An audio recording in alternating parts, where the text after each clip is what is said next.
अपने आप को जानो, अपने आप को जानने की शुरुआत करो। आपके पेरेंट्स जो कहते हैं उससे थोड़ा हट के सोचो। वो आपसे क्या एक्सपेक्ट करते हैं, या आपका स्कूल क्या एक्सपेक्ट करता है, या कॉलेज। ये सोचिए कि मैं कौन हूँ। ये सोचिए कि मुझे क्या करना पसंद है, मेरा पैशन क्या है, क्या मेरी जिंदगी में कोई पर्पस है। और ये भी सोचिए कि क्या मैं अपने परिवार की एक्सपेक्टेशंस को अपने पैशन के साथ बैलेंस कर सकता हूँ। हेलो एवरीवन, तो आप सभी का इस खास एपिसोड में स्वागत है। आमतौर पर दुनिया भर के ऐसे बेस्ट सेलिंग ऑथर्स को ढूंढना काफी मुश्किल होता है जो हमारे साथ बात करने का समय निकाल पाएं और अपनी जर्नी के बारे में बता पाएं कि कैसे उन्होंने ये शानदार किताबें लिखी जो दुनिया भर में ना जाने कितने लोगों की जिंदगी बदल चुकी है। तो मुझे बहुत ज्यादा खुशी हो रही है नाइजेल कम्बरलैंड को इंट्रोड्यूस करते हुए, जो ऑथर हैं 100 थिंग्स सक्सेसफुल पीपल डू के। इन्होंने उसके बाद और भी कई किताबें लिखी हैं जिन्हें पढ़कर लोग उन लोगों के जैसा बनने के लिए इंस्पायर होते हैं जैसा वो बनना चाहते हैं। ये किताबें दुनिया भर के लाखों लोगों को सही डायरेक्शन बताती है और इंस्पायर करती है। थैंक यू नाइजेल, अपना कीमती समय हमें देने के लिए। नहीं, ऐसा कुछ नहीं है। यहाँ पर आना तो मेरे लिए खुशी की बात है। मैंने कई साल इंडिया में काम किया है और ट्रैवल भी किया है। मैं यहाँ के लोगों की बड़ी संख्या, उनकी वैरायटी, उनकी एनर्जी और सक्सेस के लिए उनकी चाह से बहुत आश्चर्यचकित हूँ और बहुत ही खुश हूँ। वंडरफुल। शायद हम जिन राइटर्स से बात कर रहे थे उनमें से एक ने कहा था कि इंडिया एक कंट्री नहीं है, वो एक कॉन्टिनेंट भी नहीं है, इंडिया एक प्लैनेट है। तो आप इस बात से सहमत हैं? हाँ, मैं इस बात से बिल्कुल सहमत हूँ। तो यहाँ पर भाषाएं इतनी अलग अलग हैं, लेकिन वो जिंदगी में आगे बढ़ने की इच्छा और हमेशा बेहतर करने की चाह है जिसने इंडिया को एक साथ जोड़ कर रखा हुआ है। और इसमें आपकी किताब भी एक इम्पॉर्टेंट रोल प्ले करती है। तो क्या आप हमें बता सकते हैं कि 100 थिंग्स सक्सेसफुल पीपल डू किताब को लिखने का आइडिया कहाँ से आया? हाँ, ठीक है। तो मैंने अपनी जिंदगी की शुरुआत अच्छे से की और काफी मेहनत करके सक्सेस भी हासिल की। जैसे मैंने कैम्ब्रिज यूनिवर्सिटी में इकोनॉमिक्स की पढ़ाई की और मैं एक अच्छे बैकग्राउंड से भी आता था। फिर मैं कॉर्पोरेट में भी बहुत जल्द सक्सेसफुल हो गया और मैं अपने लेट 20s में रीजनल फाइनेंस डायरेक्टर भी बन गया। तो सक्सेस एक्सपीरियंस करने के बाद समझ में आया कि वो पूरी सक्सेस नहीं थी। एग्जाम्पल के लिए मैं उस जिंदगी से थक चुका था। देखिए, सक्सेस के अलग अलग मेजर्स होते हैं। उस चीज ने मेरी आंखें खोल दी। फिर मैं बना सेल्फ एम्प्लॉयड। जब मैं सेल्फ एम्प्लॉयड बना तब मैं हांगकांग में रह रहा था और अपनी एक रिक्रूटमेंट एजेंसी चला रहा था जिसे मैंने बाद में बेच भी दिया। तो मैंने सक्सेस के हाई और लो दोनों एक्सपीरियंस किए। कई बार मुझे सक्सेस फील नहीं होती थी, इसलिए मेरी सोच बदल गई और तब मुझे समझ में आने लगा कि सक्सेसफुल जिंदगी जीने के बहुत सारे तौर तरीके होते हैं। मैं खुशकिस्मत था कि मुझे इंडिया में कुछ महीनों के लिए घूमने का मौका मिला और मैं कुछ आश्रमों में भी गया। वहां पर जाकर मैंने एंशिएंट टेक्स्ट पढ़े, कुछ स्पिरिचुअलिटी भी, जिन्हें पढ़कर मुझे सक्सेस का असली मतलब समझ में आने लगा और मैं उसे रोजमर्रा की जिंदगी से जोड़ना चाहता था। तो ये किताब लिखने का आइडिया तब आया जब मैं पहले ही कुछ किताबें लिख चुका था और उससे मैंने दुनिया के एक सबसे बड़े पब्लिशर का ध्यान अपनी तरफ खींच लिया था। फिर हमने उनके एक एडिटर के साथ इस पर सोचना शुरू किया और मैंने कहा मुझे सेल्फ हेल्प गाइड लिखने में कोई दिक्कत नहीं है क्योंकि सक्सेस के कई मतलब हैं। और फिर आइडिया आया 100 चीजें लिखने का। और इस किताब की खास बात यह है कि कोई भी इसे पढ़कर सीख सकता है और चुन सकता है 7, 21, 15 चीजें उन 100 चीजों में से और उन पर ध्यान दे सकता है, उन पर काम कर सकता है जो उन्हें जरूरी लगती हैं अपने हिसाब से। तो ये कुछ ऐसी किताब है जिसमें आप पूरी तरह से घुस सकते हैं क्योंकि सब अपने आप में अलग हैं और हर किसी का रास्ता अलग होता है, हर किसी की सोच अलग होती है और हर किसी के लिए सक्सेस का मतलब भी अलग होता है। बिल्कुल नाइजेल, थोड़ा हम इस बारे में और बात करते हैं। तो हमें बताइए कि जब हम 100 थिंग्स सक्सेसफुल पीपल डू की बात करते हैं तो आपके हिसाब से सक्सेस का क्या मतलब है और सक्सेसफुल किसे मानेंगे?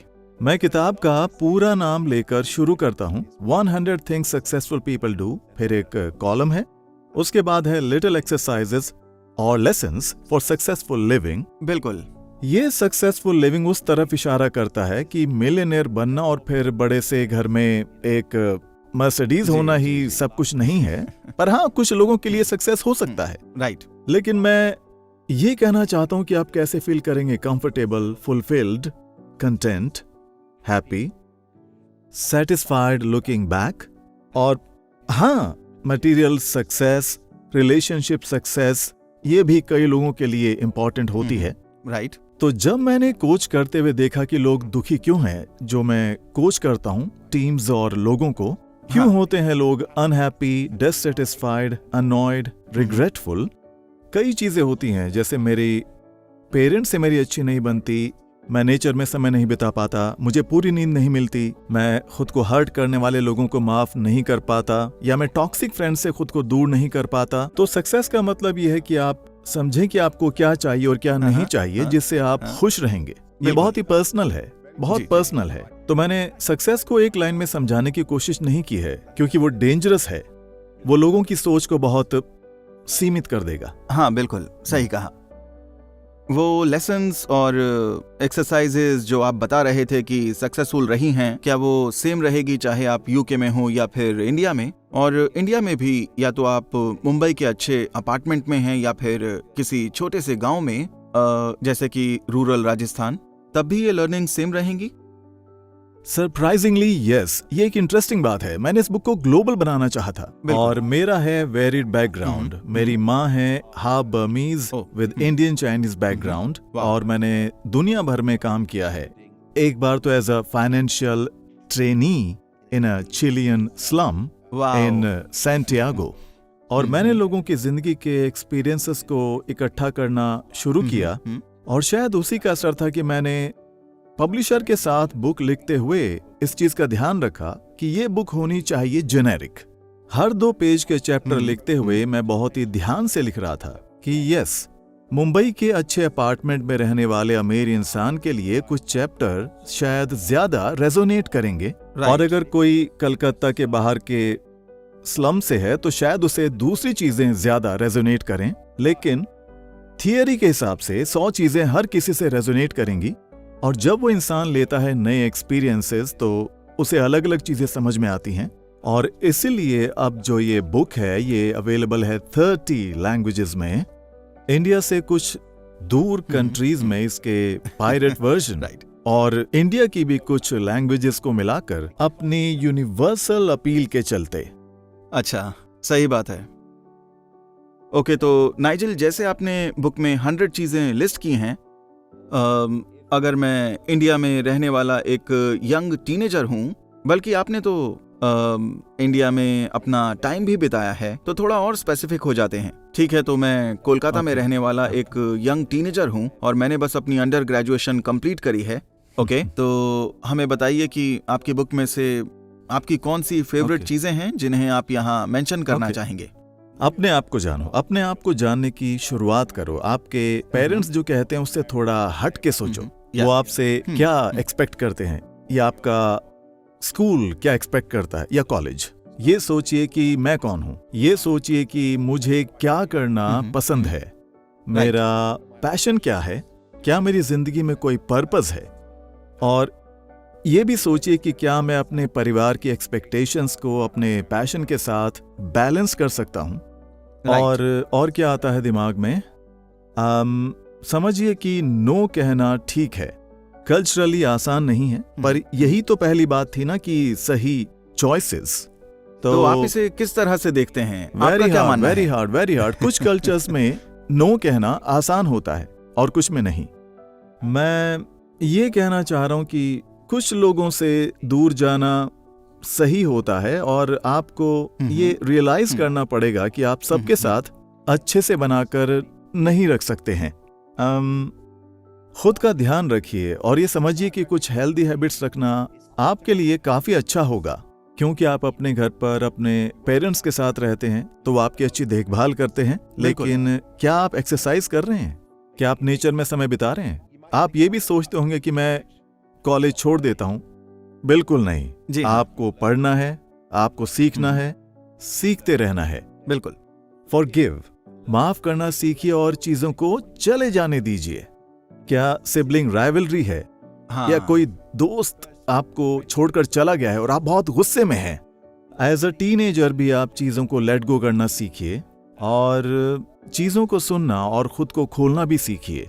बस मैं इतना ही कहूंगा। लेकिन कोई मैजिक लिस्ट नहीं है, पर उम्मीद है कि वो इस बात को समझेंगे कि क्या चीजें उनसे रेजोनेट करती हैं, चाहे वो टीनेजर हो या कोई कॉलेज स्टूडेंट हो या जैसा आपने कहा कोई कोलकाता से हो, हैदराबाद से या कहीं से भी। जी हाँ, क्या बात है, बहुत ही बढ़िया नाइजल। तो ऐसा लगता है कि हमारी ऑडियंस के लिए आपकी बुक से सीखने को बहुत कुछ है। वेल नाइजल, अब हम बात करेंगे आपकी राइटिंग जर्नी के बारे में। राइटिंग करियर की क्या बात अट्रैक्टिव थी? वो ऐसी कौन सी चीज थी जो आप अपनी जिंदगी में करना चाहते थे?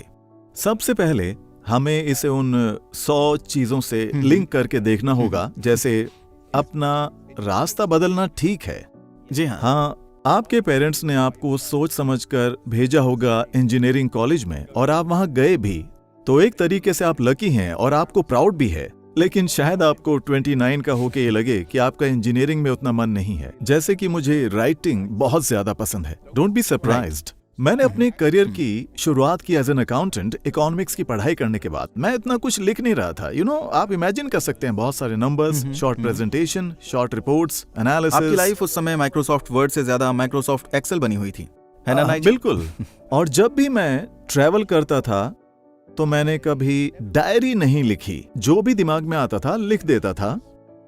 और फिर जब मेरी रिक्रूटमेंट कंपनी थी एशिया में, बेसिकली हांगकांग में, चाइना फोकस्ड, तो मुझे बोलने के लिए कहा गया और लीडरशिप पे स्पीच देनी होती थी क्योंकि मैं रिक्रूट कर रहा था लीडर्स। और उसने मुझे चीजें लिखने पर मजबूर किया और मुझे उसमें मजा आया। और फिर मैं लीडर्स को 1-on-1 कोच करने लगा। और ये कुछ 17 साल पहले की बात है। और मैं नोट्स बनाने लगा था और फिर मैंने नोट किए पैटर्न्स कि कितने सारे लोग जी हाँ स्ट्रगल कर रहे थे रिलेशनशिप्स में। और मैंने उन चीजों को नोट किया और मैंने एक कोच के रूप में लिखना शुरू किया, कॉन्फिडेंशियल नोट्स। और फिर वो ही बनी मेरी बुक की फाउंडेशन। हाँ, इस बुक की।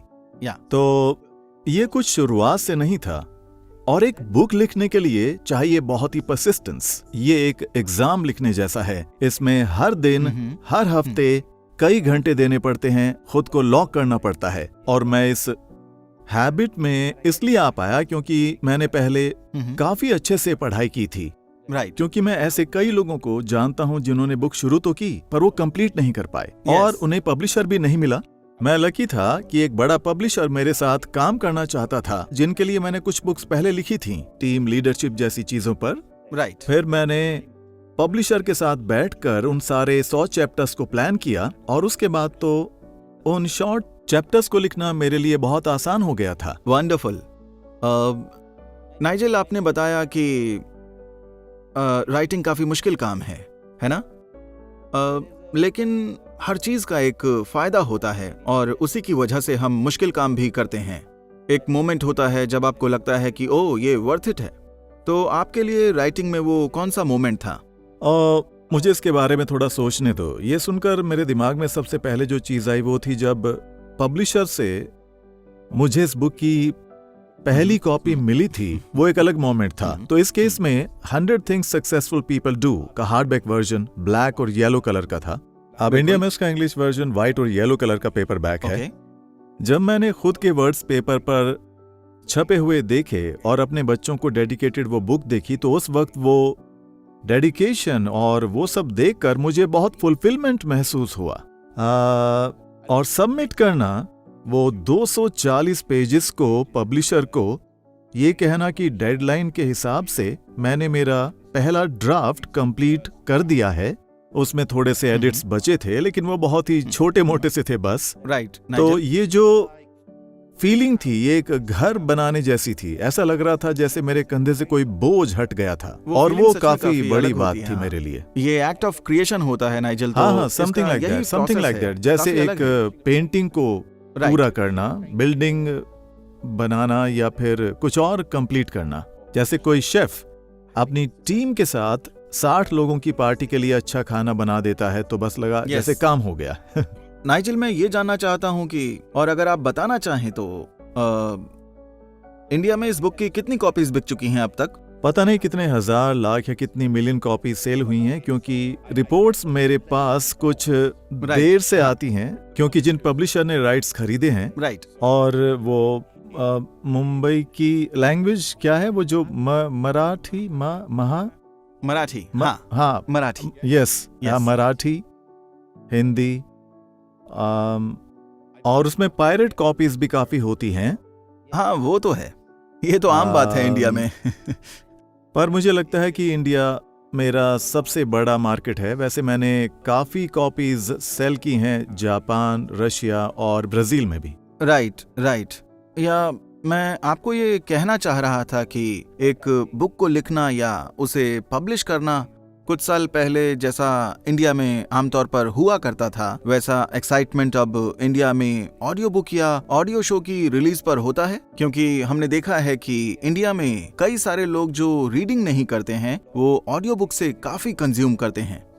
नाइजेल, अगर मैं आपसे कहता हूं कि जो आपको इंडिया का एक्सेस एक बुक पब्लिश करने से मिला है उससे शायद 5 गुना ज्यादा या 10 गुना ज्यादा एक ऑडियो बुक से मिलता, तो एक राइटर होने के नाते हाँ, आपको ये बिल्कुल, सुनकर वो कैसा लगता? It's good. और ऑडियो बुक्स अवेलेबल भी हैं। हाँ, ये अवेलेबल हैं और इसीलिए इसकी इतनी ज्यादा रीच है।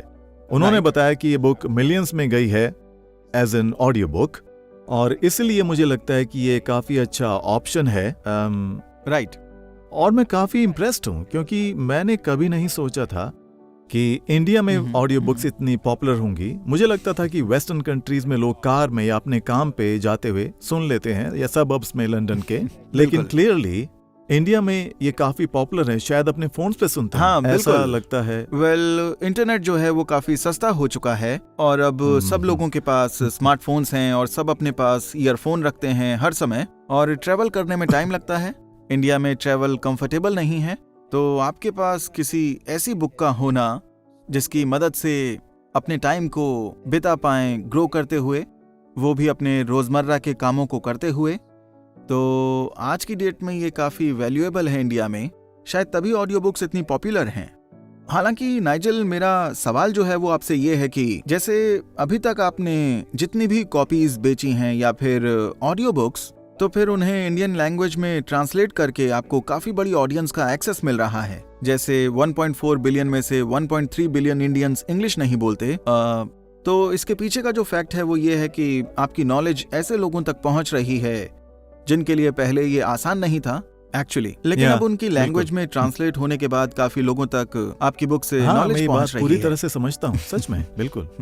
और मुझे काफी ईमेल्स और सोशल मीडिया मैसेजेस आते हैं जिन्हें पढ़ने के लिए मुझे गूगल ट्रांसलेट यूज करना पड़ता है, क्योंकि वो इंडियन लोकल लैंग्वेजेस में लिखे होते हैं। ज्यादातर लोग थैंक यू बोलते हैं एक अच्छी बुक लिखने के लिए, पर इम्पोर्टेंट यह है कि कई लोग सवाल पूछते हैं या कहते हैं कि इन 4 चैप्टर्स ने मुझे काफी इंस्पायर किया है। आपने कहा गिव अप नहीं करना चाहिए, और जो एग्जाम्पल आपने दिया उसका मेरे ऊपर काफी असर पड़ा, और मैं बहुत इम्प्रेस्ड हूँ कि इतने सारे लोग इंडिया से मुझे ईमेल लिखते हैं, क्योंकि मेरा ईमेल एड्रेस बुक के पीछे लिखा हुआ है। और वैसे भी गूगल करके पता कर सकते हैं, जैसे आजकल तो लिंक्डइन भी है। बिल्कुल। ये देखकर बहुत खुशी होती है कि इंडिया के लोगों में वो भूख है, वो ना सिर्फ सीखना चाहते हैं बल्कि मेरे साथ कनेक्ट भी करना चाहते हैं। जी हाँ। और ये सब काफी पॉजिटिव है कि इंडिया एज अ सोसाइटी आगे बढ़ना चाहता है। वहाँ पर इतने सारे लोग हैं, तो ये काफी अच्छी बात है। हाँ, तो मैं सभी कुकू एफएम के लिसनर्स को अभी ये कहना चाहता हूँ कि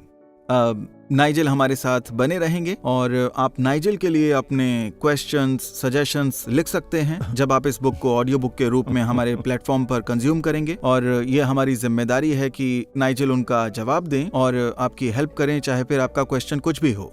क्योंकि नाइजेल, अब इंडिया की काफी बड़ी पॉपुलेशन आपकी बुक कंज्यूम करने वाली है, इसलिए लोग काफी सवाल करेंगे और आपको उनकी हेल्प करनी होगी। देखिए, आप ईमेल और मैसेज ट्रैफिक को संभाल लेना, लेकिन हाँ, मैं अवेलेबल हूँ और इससे काफी मदद मिलेगी।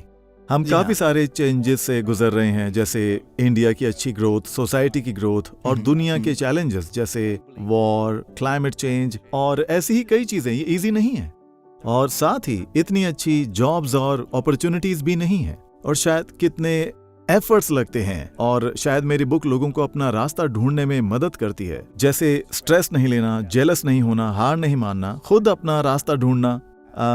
मुझे लगता है कि ये इंडिया के लिए काफी अच्छा है, जैसे इंडिया की कम्युनिटीज के लिए और दुनिया के लिए भी काफी अच्छा है।